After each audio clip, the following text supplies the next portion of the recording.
Welcome to the Marketing Stir podcast by Stirista, probably the most entertaining marketing podcast you're going to put in your ear. I'm Vin, the associate producer here at Stirista.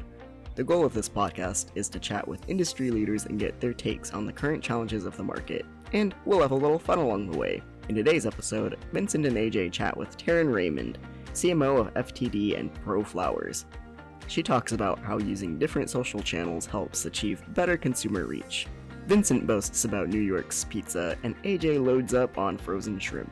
Give it a listen.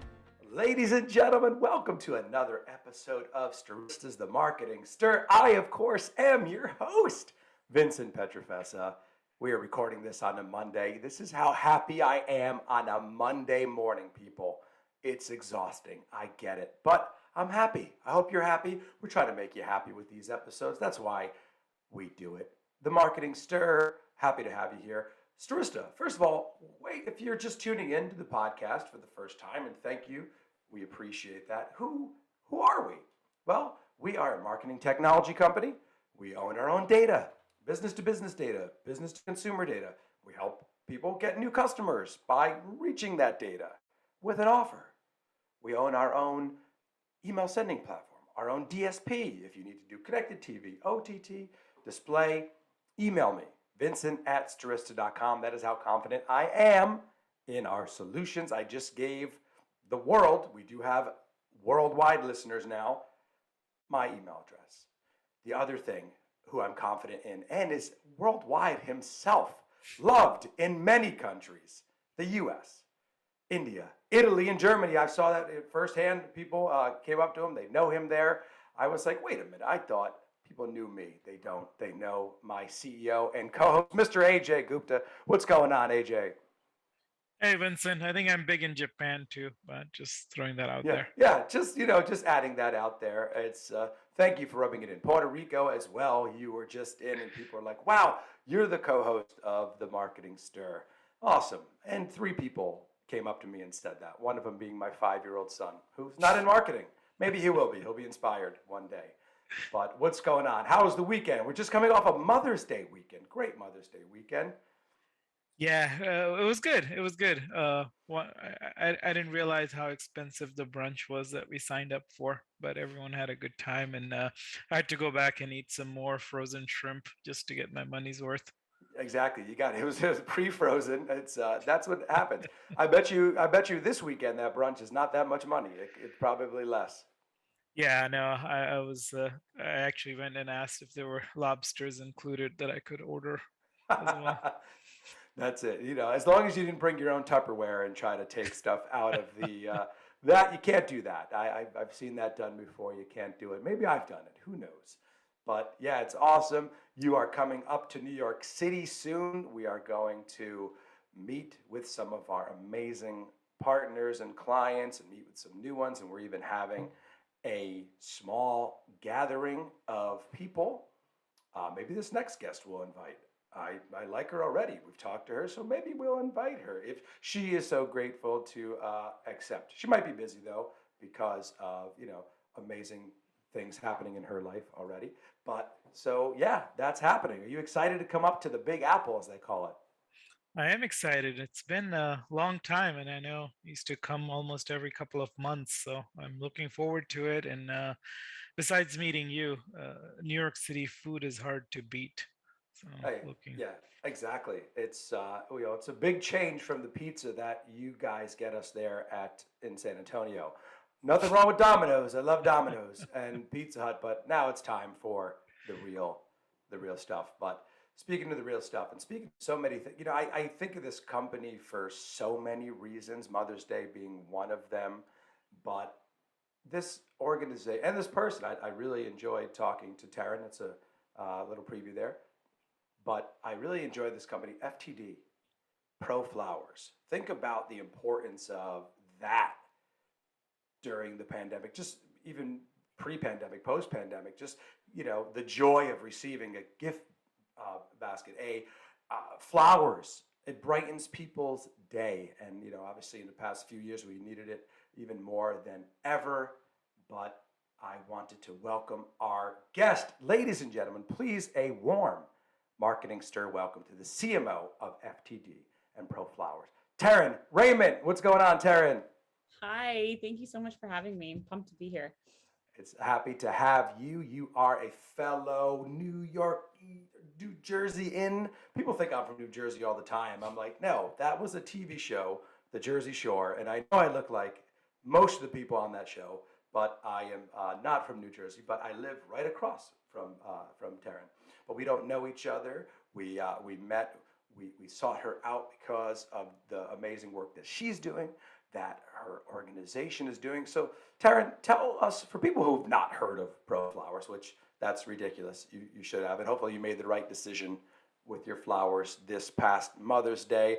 If you did not, well, frankly, you got some garbage and your mother's really mad at you. So, but FTD piece of it, talk to us just about those organizations there, Taryn, and then also your role within the organization.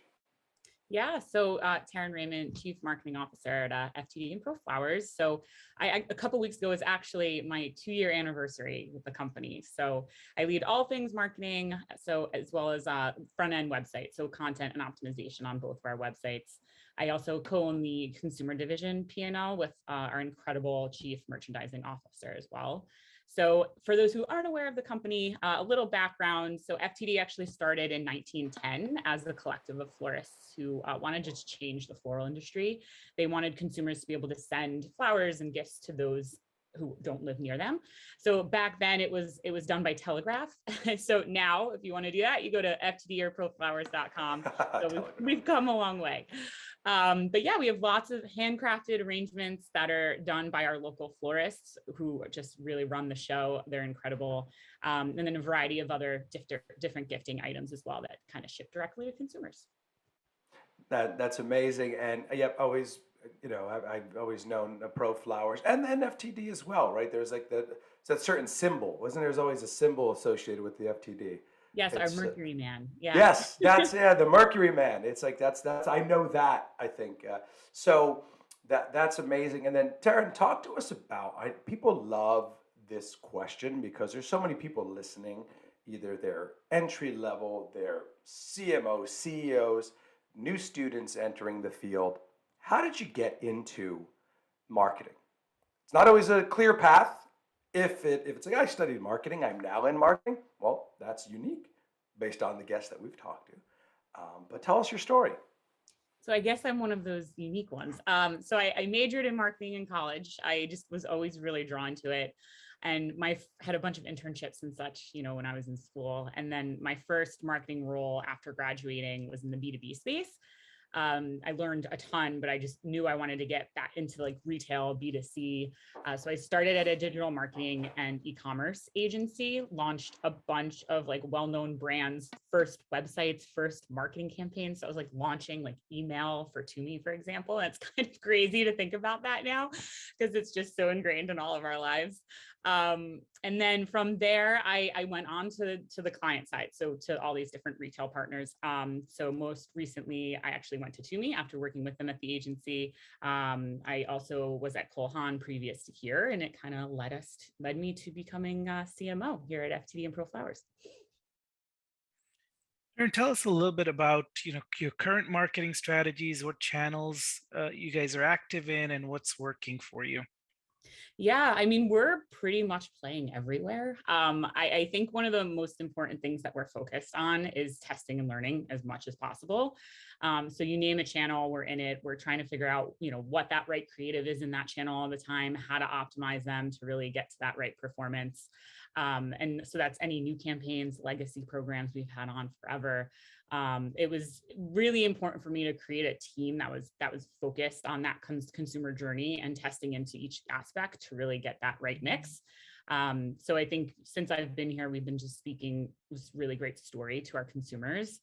Yeah, and I think a lot's been changing recently too, just with the cookies going away, and I feel like social media strategies have changed so much. Not that we're spending less, we're just spending it differently. So in these different, like TikTok, for example, is something new that's actually been working really well for us. So it's been fun to kind of watch that journey. And you recently went through a rebranding. So, what did that entail, and what made you go through that exercise? Yeah, prior to the rebrand, I mean, FTD and Proflowers were basically copy paste of one another. It was really hard to differentiate the two, both from a consumer standpoint and then, of course, just on the websites alone. So we knew we had to differentiate them. We really wanted the FTD heritage to shine through too, kind of what I spoke through in my intro, that starting in 1910, this amazing local florist aspect that just wasn't present. So we did that on the FTD side. Proflowers is younger, brighter. We call it the fun side of flowers. So we kind of differentiated them in that way. The product is different, and there's a lot more we're even working on how to further separate the two, which is really exciting. But yeah, we knew we had to just for a variety of reasons. No, that's interesting. I didn't know that about the FTD brand at 1910. That's crazy. I love seeing that one. You always see like been around since like 1891, 1910. I love seeing that because it's like, okay, this is legit. This is real. So I love that you're been telling that story and separating it. I want to talk about you said 2 years, but how's the marketing mix changed since you started? Yeah, so it's changed very drastically. When I first started, our marketing was very much low funnel, but just in those highly profitable channels. So we've been doing a lot more new customer acquisition, so playing in those upper mid funnel channels. It also was just very siloed. So it felt like the team was kind of working their own little bubbles. So if you were doing display, for example, they were only focused on how that was performing and weren't thinking about how it interacts with all of the other channels. So I sort of just restructured the team, what they owned, how they were thinking about everything. So that way we could really think full funnel. And again, implementing that testing and learn mentality too, which was really important. So it's changed a lot. Like I said, it was just low funnel, so very few channels, and now we're kind of everywhere. And it's been really fun to do that. And Taryn, talk to me a little bit about, you mentioned some of those great brands that you were part of before and now at an amazing brand as well. What were some of the things that you've learned, some of the experience, some of the traits, skills that you took from your coming up in marketing, if you will, from those companies to now that you want to share with people that really helped you? Yeah, being on the B2B side at the beginning of my career was really great because I think it kind of helped to see the other side of the coin, especially now that I'm running both B2B and B2C aspects within the brand. I'd say my biggest learning experience was that agency life. I mean, I tell anyone starting in their marketing career, if you can work in an agency, you have to work in an agency. You just learn so much. It's so fast paced, but you learn so much, you make all these great connections, and it's just a really great experience. I'd say also I built the digital marketing team at Cole Haan, and just building a team from scratch was just a whole nother experience too. Just kind of learning or getting the right interviewing and candidates in, and making sure there was a mesh just not only from like personalities but also skills, and it was fun to do that and see them thrive. In turn, how has the pandemic affected the flower sales? We were one of very few companies that actually did really well during the pandemic. As was mentioned earlier, if you can't be with someone, you want to try to be there with them as much as you can. So they were sending a lot more gifts. There was also a larger uptick in self-consumption too. We're sitting at home, we were trying to decorate our homes with florals, plants, decorating their home offices. So we saw our companies do really well, which was nice. And how do you kind of look at the marketing budget? Do you emphasize more around certain holidays, or does the spend kind of vary from month to month drastically? Yeah, so our biggest peaks are Mother's Day and Valentine's Day. So I'm just getting out of peak season right now.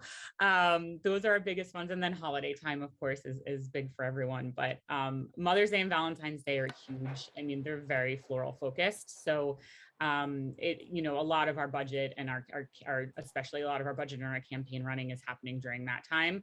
But we use those off-peak periods to kind of get, a lot more new eyes on the brand, And then, I mean, think about it, there's always an occasion. So, there's always birthdays, anniversaries, anything else happening. So it's just kind of how we're shifting those occasion messages during peak versus off peak that we're focused on.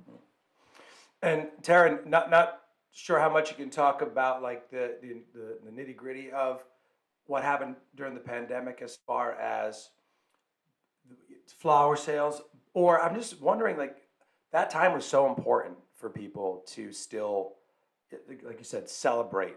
And I didn't even think about like decorating the home office, doing that to make it feel more comfortable. But what, did you have to overhaul the whole like shipping? Was it an essential business were you classified as? I'm just curious to see like, and that's what right around when you started. Mm. Around that time. It's like, oh, hey, welcome aboard. Here you go. And so, can you talk to me about like what that was like for you, and what the organization was kind of had a shift, like you said. We talked about flower sales. We talked about the great meeting behind it. But talk to us how you had to kind of shift, and the company had to shift during that time. Yeah, so we had to make a pretty drastic shift. A whole new executive team came in the middle of COVID. They kind of started in March. I started in April. So we came into a company that needed a lot of fixing. So there was that, while also trying to figure out how to redo everything. I mean, not only are we fixing the company, but then we're also in the middle of a pandemic. So messaging had to change, how we're spending our dollars had to change. It was just a complete rehaul of everything that was happening. I think it was really interesting to kind of think through that messaging piece for the pandemic. It was being sensitive to the fact that people weren't able to be together. So kind of leaning in there and talking about how we can help them to be together from afar. And then that self-consumption piece was honestly a part of the business that wasn't really tapped into previously. We're much more known for gifting as opposed to self-consumption, but it became such a trend that it was like, we should be leaning into this too. So I'd say not only tactically changing everything, but like mentally trying to get the team to think differently about how we run the business was huge during that time frame. Yeah, thanks for sharing that. And I feel like we've had a lot of organizations on the podcast, and we started this podcast in March of 2020. And there are organizations where they have on, we're like, well, yes, our business picked up during the pandemic, and that's great because you were serving a great purpose, and I think people needed that. We talked to a variety of companies who said that, and they almost felt bad saying it. I'm like, well, no, don't feel bad saying it, because you were there helping people. So I love hearing that. Taryn, I want to talk about the B2B and B2C aspect. You don't meet a lot of CMOs who are handling both, and or even organizations that deal with both. So talk to us about that. Talk to us about how the differences between the two. Just love to understand how you're tackling that.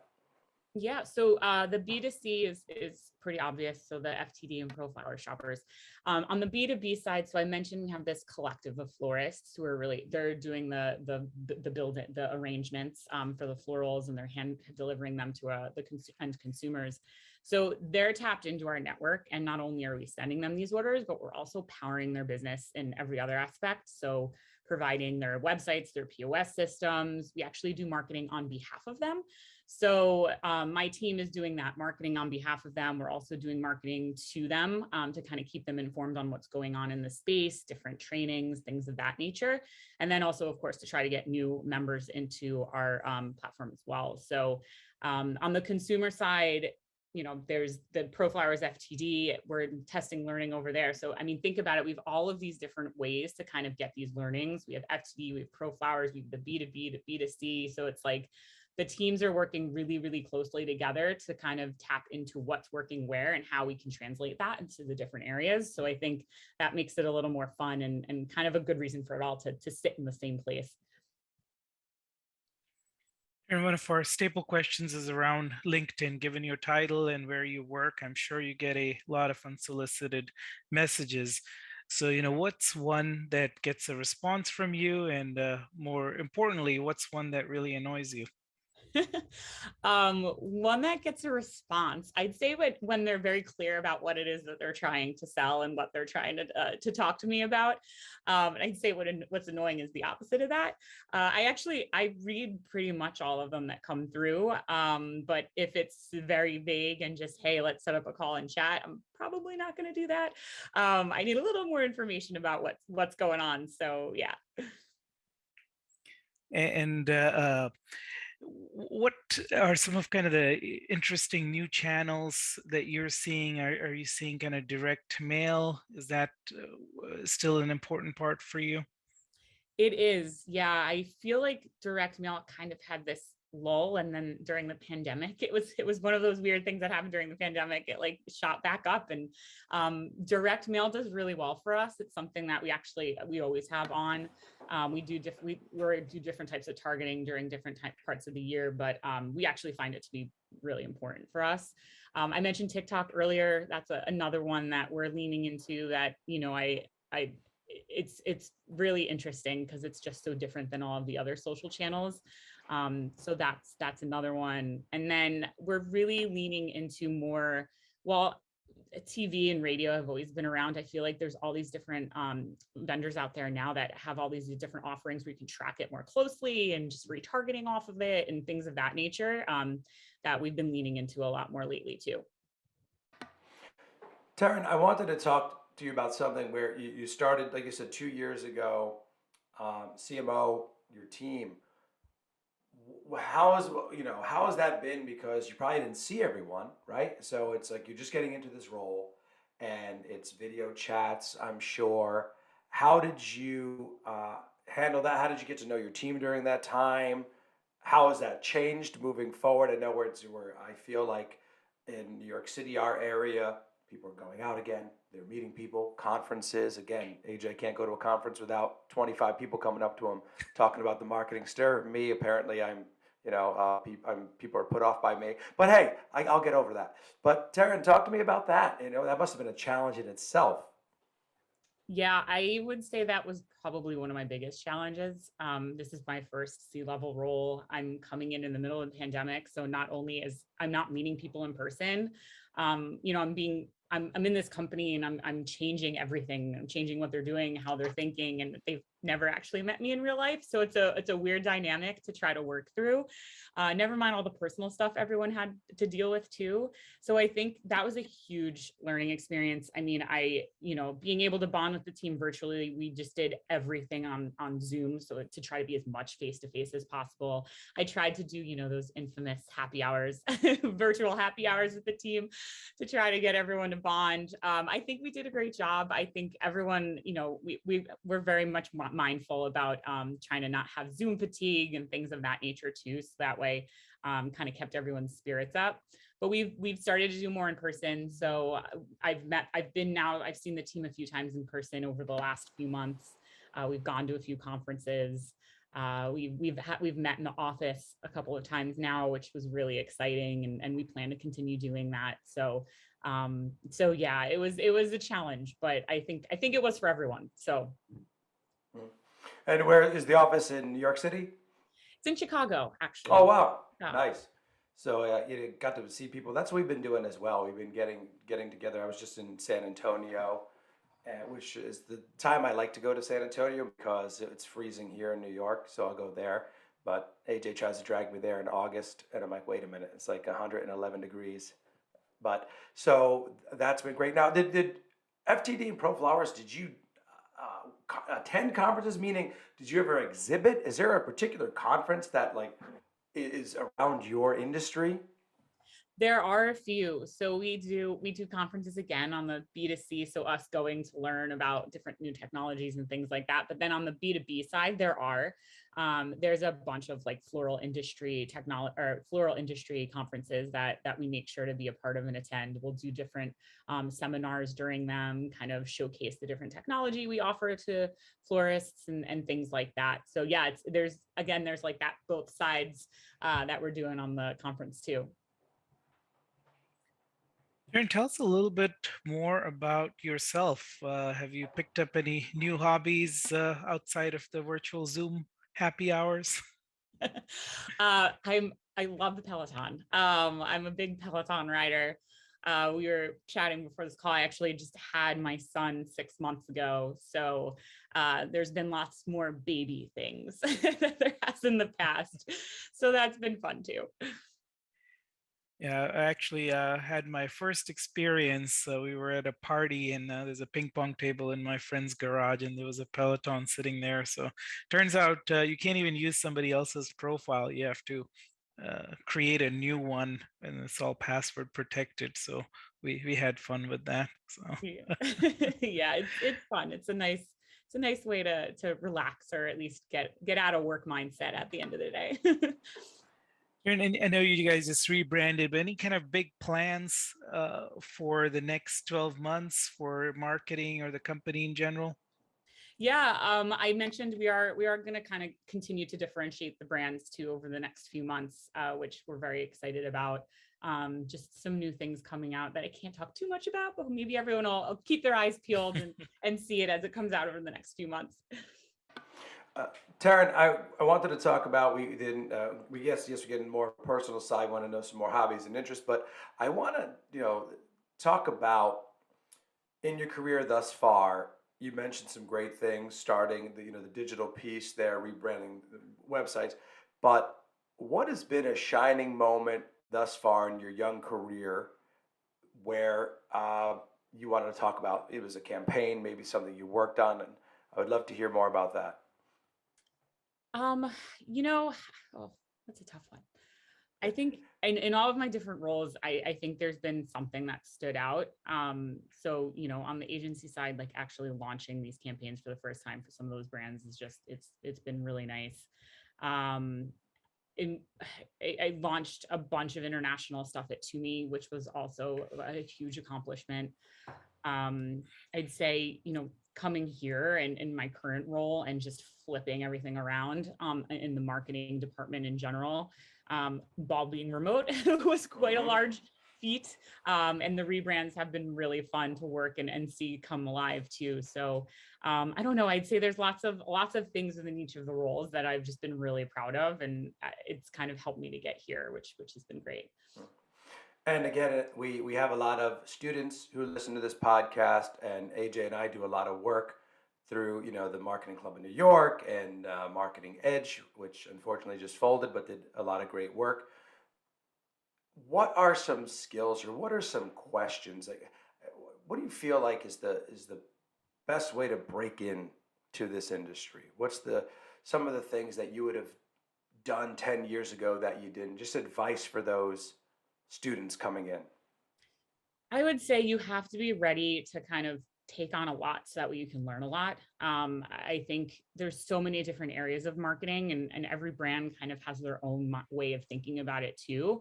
That as long as you're trying to get into all of these different aspects of it and learn as much as you can at every role that you have, I think that's so important. I'd say like trying to be scrappy too. I think I find like a lot of scrappy marketers are amazing, because again, there's so much going on and the industry's changing so quickly. You have to kind of quickly pivot. So being able to do that in a low lift way is also a kind of a great personality tactic too. And I like what you said too before. I said if you can get into an agency, you work at an agency. Like, I feel like that is the best way, especially in this area here in New York City. I feel like people work long hours, hard hours, and I feel like that's a great way to cut your teeth. I was just at an industry event the other day, and it was media focused, and I felt like I was the oldest person there. I got to tell you, I was like, wait a minute, but you saw like these just scrappy people just networking, and that I think that's great advice there on the agency side. Talk to us finally, just so other hobbies. Do you like are you into flowers, planting, or you have a green thumb? What do you do? I mean, it's, the area we work in, it doesn't really allow us to have a garden, but just what are your hobbies besides watching Coco Melon now, I'm sure, and all of the new mothers stuff that is fun. So is there like a level down from a green thumb? I think that's what I am. Plants I can kind of keep alive for a decent amount of time, but not long enough.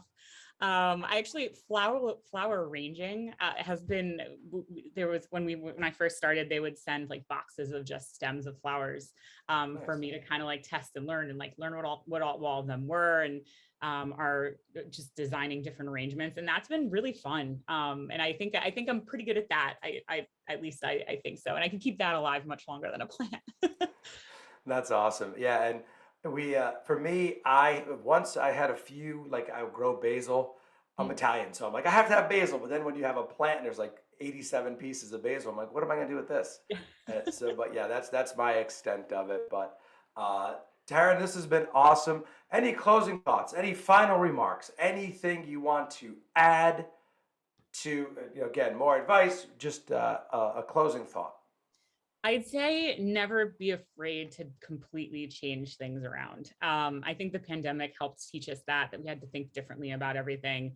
And just now, again, as the world's changing and the cookieless world is coming, or we're in it at this point, test, learn, do something completely different that you never thought you would do before. And the worst thing that happens is you learn from it.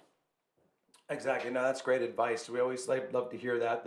The feedback we get from marketers is like, oh, we love that, that Proflowers mentioned TikTok. We didn't think that. And then TikTok and then direct mail, right? One would think it's so different, but it's great advice. That's why we do the podcast. We love sharing those ideas with our listeners. Taryn, this has been amazing.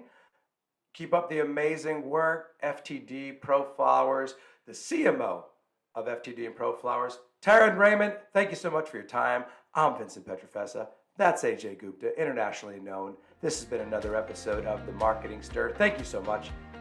Talk soon. Thanks for listening to the Marketing Stir podcast by Stirista. Please like, rate, and subscribe. If you're interested in being a guest on the podcast, please email us at themarketingstir@stirista.com. And thanks for listening.